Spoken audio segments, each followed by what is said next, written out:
Good morning students, ज्ञान विहार द्वारा प्रायोजित ऑनलाइन कक्षाओं में आप सभी का हार्दिक स्वागत है। कल हमने निरक्ष स्थिति में विद्युत विधुर आघूर्ण के कारण विद्युत क्षेत्र की तीव्रता का मान ज्ञात किया था और उससे पहले हमने अक्षीय स्थिति में विद्युत विधुर के कारण विद्युत क्षेत्र की तीव्रता का मान ज्ञात किया था।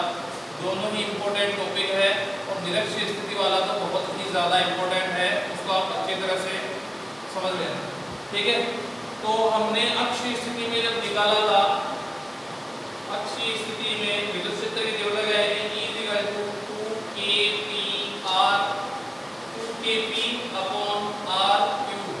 अक्षीय स्थिति में विद्युत क्षेत्र की तीव्रता हमारे पास आएगी E = 2kPr/r³। इसी तरह निरक्षीय स्थिति में विद्युत क्षेत्र की तीव्रता हमारे पास आएगी E = kPr/r³। तो आज मैं आपको एक ट्रिक बता रहा हूँ। ये हमने बहुत लंबा डेरिवेशन किया था, उसके बाद फाइनल आंसर आया था। इसी तरह निरक्षीय स्थिति में भी एक लंबा डेरिवेशन करने के बाद हमारे पास ये आंसर आया था। अब मैं आपको ट्रिक बता रहा हूँ जिससे आपका आंसर डायरेक्ट आ सकता है, लेकिन वो ट्रिक आपको न्यूमेरिकल में काम में लेंगे। अगर आपका 4 नंबर का सवाल आ जाए, निरक्षीय स्थिति में विद्युत विधुर के कारण विद्युत क्षेत्र की तीव्रता का मान ज्ञात करो, या अक्षीय स्थिति में विद्युत क्षेत्र की तीव्रता का मान ज्ञात करो, तो आपको पूरा डेरिवेशन करना है। ये ट्रिक केवल वहां पर काम आएगी जहां पे आपको ये फॉर्मूले बस याद रखना है। जिससे इससे रिलेटेड मान लो न्यूमेरिकल आ गया तो आप ये फॉर्मूला अगर आपको याद हो तो आप न्यूमेरिकल कर सकते हो। अब फॉर्मूला आपको याद करने के लिए आपको पूरी डेरिवेशन नहीं करनी पड़े, इसलिए वो आपको ट्रिक बता रहा हूँ। ट्रिक देखो, ट्रिक है हमारे पास E = kPr/r³ √3cos²θ+1। ये हमारे पास ट्रिक है, इसको आपको याद करना है। अगर आपको ये याद है तो आप अक्षीय स्थिति में डायरेक्ट ये निकाल सकते हो, निरक्षीय स्थिति में डायरेक्ट आप ये फॉर्मूला निकाल सकते हो। कैसे निकालेंगे देखो, अक्षीय स्थिति में मैंने आपको बताया था, अक्षीय स्थिति में कोण का मान क्या होगा, विद्युत विधुर आघूर्ण आधार से इस तरह से होता है, तो विद्युत विधुर आघूर्ण अक्षीय स्थिति में आधार की दिशा में कोण बनाता है, तो कोण कितना होगा 0। तो θ = 0 लेंगे हम, तो cos 0 का मान कितना हो जाएगा, हो जाएगा हमारे पास 1। तो अक्षीय स्थिति में हम कैसे निकालेंगे, θ = 0, तो cos 0 का मान हो जाएगा 1। ये वैल्यू यहाँ इनपुट करेंगे तो क्या आएगा, E = kPr/r³√3। cos 0 की वैल्यू जाएगी 1 और 1 का स्क्वायर क्या होगा 1। 3 × 1 + 1, तो फाइनल आंसर आएगा E = kPr/r³√3 + 1 4, और 4 का अंडर कितना होता है 2। E = 2kPr/r³। मतलब आपको पूरा लंबा चौड़ा डेरिवेशन नहीं करना है। अगर आपसे इस फॉर्मूले से रिलेटेड अगर न्यूमेरिकल आए तो आप अगर ये फॉर्मूला याद हो तो cos θ की वैल्यू आप रखो, अक्षीय स्थिति में होती है 0, तो 0 की वैल्यू यहाँ रखेंगे, cos 0 होगा 1 और फिर cos 0 होगा 1, तो 1 का स्क्वायर होगा 1, 3 + 1 कितने हो जाएंगे 4, और 4 का रूट कितना हो जाएगा 2। तो अक्षीय स्थिति में हमारे पास हो जाएगा E = 2kPr/r³। इसी तरह से निरक्षीय स्थिति की अगर हम बात करें तो निरक्षीय स्थिति में θ कितना होता है, आपको बताया था निरक्षीय स्थिति में θ होता है लंबवत। निरक्षीय स्थिति में हम निकालते हैं तो विद्युत विधुर से लंबवत दिशा में निकालते हैं, तो एंगल कितना बनता है 90 डिग्री। एंगल अगर 90 डिग्री बनेगा तो साइन cos 90 की वैल्यू कितनी होती है, cos 90 की वैल्यू होती है 0। तो हमारे पास आएगी वैल्यू E = kPr/r³√3 × 0 + 1, तो E = kPr/r³√0 + 1, तो 0 + 1 कितना आ जाएगा √1, और √1 का अंडर रूट कितना होता है 1, तो फाइनल आंसर आ जाएगा E = kP/r³। तो अक्षीय स्थिति में और निरक्षीय स्थिति में अगर हमें ये ट्रिक पता है तो हम डायरेक्ट पता कर सकते हैं। लेकिन अगर 4 नंबर में डेरिवेशन वाला अगर क्वेश्चन आए तो आपको पूरा वो करना है। हमारे पास इसके बाद हम एक दो क्वेश्चन करते हैं।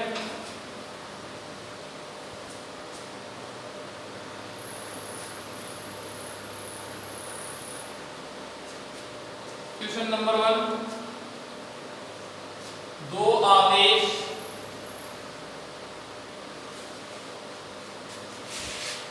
जिनके मान क्या है 3.2 प्लस 3.2 इंटू 10 की पावर माइनस 19 कूलम व माइनस 3.2 इंटू 10 की पावर माइनस 19 कूलम है। इनके मध्य दूरी, इनके मध्य दूरी 2.4 इंटू 10 की पावर माइनस 10 मीटर है। तो विद्युत विधुर आघूर्ण, विद्युत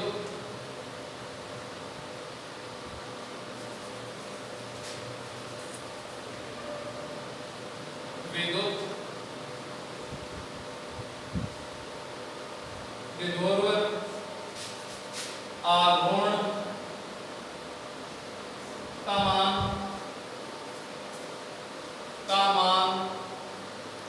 कितना होगा,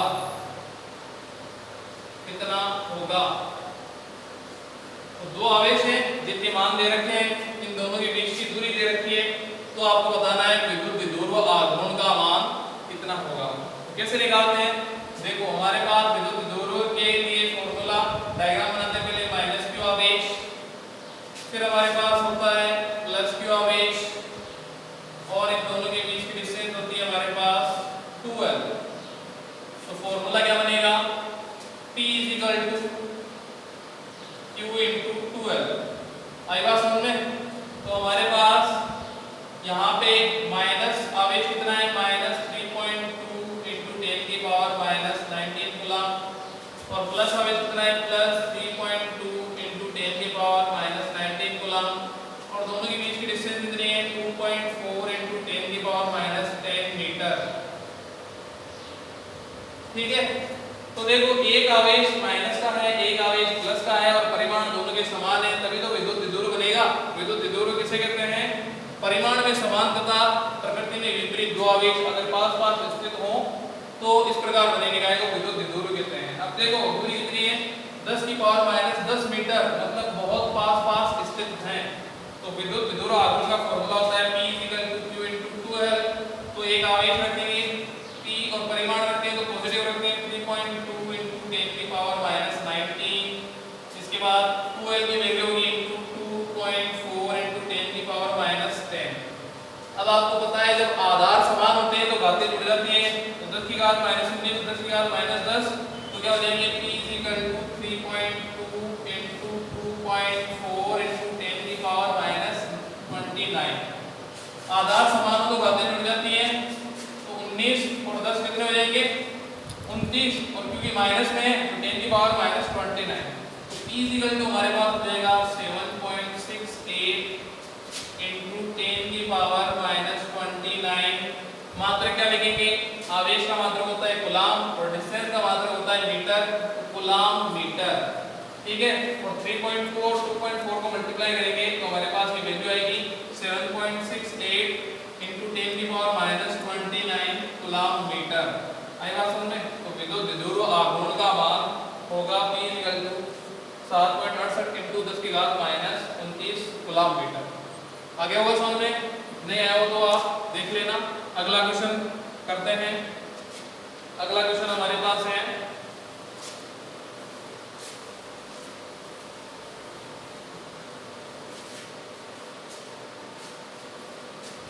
सेकेंड क्वेश्चन, NaCl अणु में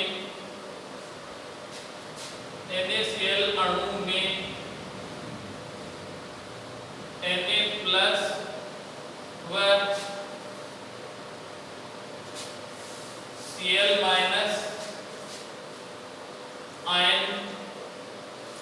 आयनों के मध्य दूरी मध्य दूरी 1.28 एंगस्ट्रॉम है, 1.28 एंगस्ट्रॉम है,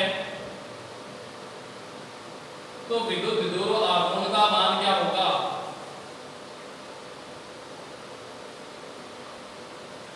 तो विद्युत विदुर आघूर्ण का मान क्या होगा? तो हमें क्या बताना है? तो विद्युत विदुर आघूर्ण का मान क्या होगा? आघूर्ण का मान क्या होगा?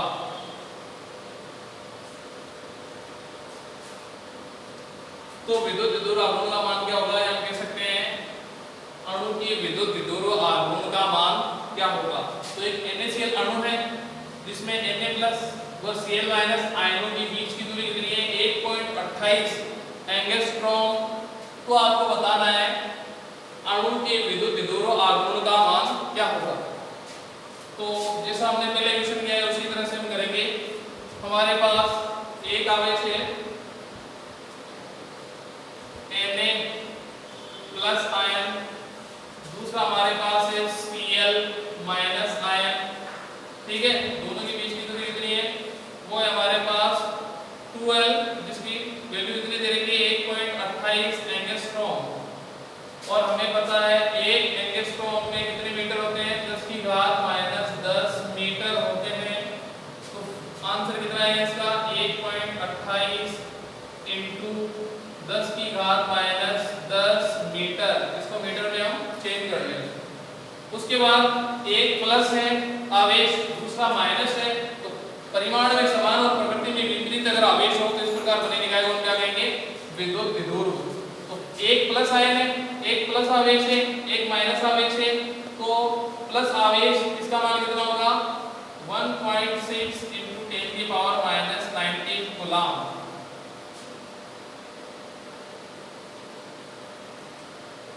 Q1 = प्लस 1.6 × 10⁻⁻19 कूलम और Q2 कितना होगा? -1.6 × 10⁻⁻19 कूलम। तो परिमाण में समान और प्रकृति में विपरीत होने के कारण, परिमाण में समान है और प्रकृति में विपरीत है और एक दूसरे के पास स्थित है, तो इस प्रकार बने निकाय को हम क्या कहेंगे? विद्युत विदुर। और विद्युत विदुर आघूर्ण का फॉर्मूला क्या होता है? P = Q × 2L।